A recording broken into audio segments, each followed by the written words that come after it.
I think if we talk about quantifiable, measurable water, it would be all the water that is directly used, the water that goes into a sump. Yeah. You can pump that into your overhead tank and you can measure it. So recharge, as you said, ground recharge, we really can't measure it. Yeah. But definitely water that goes into a sump and what gets used out of it, that is very easily measurable.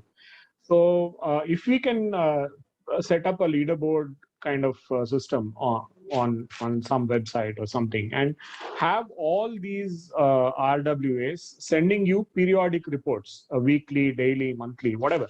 We work that out and we say that 1st March to 1st April we harvested 5 lakh liters of water. Yeah. So you send that and you start putting it on the leaderboard. I'm sure that will create a lot of buzz, and that will make people competitive.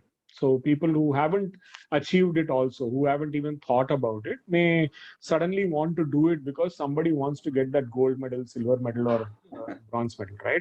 Nothing like good competition. We all know that Indians are most competitive tribe on the planet, and that's why we are doing well all over the world. So I think something like that, and especially if you put IIT and ICCW name onto that, saying that IIT is recognizing you, I'm sure that's a lot of incentive for people to achieve that. And I've found that the first step to start this rainwater harvesting is the mindset, because resources are all available, tools are available, the engineering is available. Unless you decide that you want to do it, it's not going to happen. And that is what I have found as the biggest problem.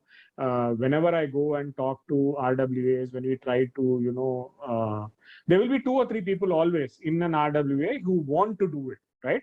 But there will be an equal number of people who don't want to do it. They will be like, sir, in the 5 lakhs, why don't we paint the building? Value of the building will go up. Why don't we put up a jungle gym for the kids? Then that the value of my flat will go up. So these are the kind of things that you will face when you go there.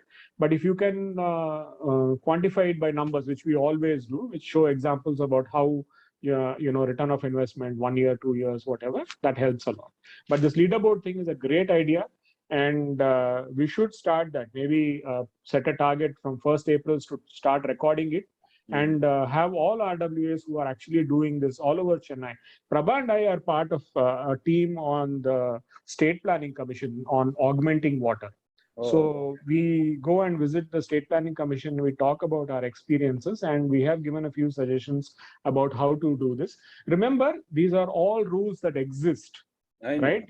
Like I always say, there is a rule that says that you have to wear your helmet when you go on a bike, right? But till you fall down, hit your head, and something happens to you, you don't realize the importance of that helmet. So our 2017 and 18, the droughts we had in Chennai, if it wasn't for that was the helmet hitting head moment that we had in Chennai. If it was not for that, this much of activity, and we wouldn't be talking on these forums if it hadn't been for that. 2015 floods, and then subsequent years with those droughts. That's what made people wake up. And I think people are slowly getting into it. The last 2 years have been pathetic. Everybody has been focusing on Corona and existing and living and surviving and stuff like that, as far as water is concerned. So I think now that that is slightly behind us, it's time to get our act back together and put our mind onto more important things like water.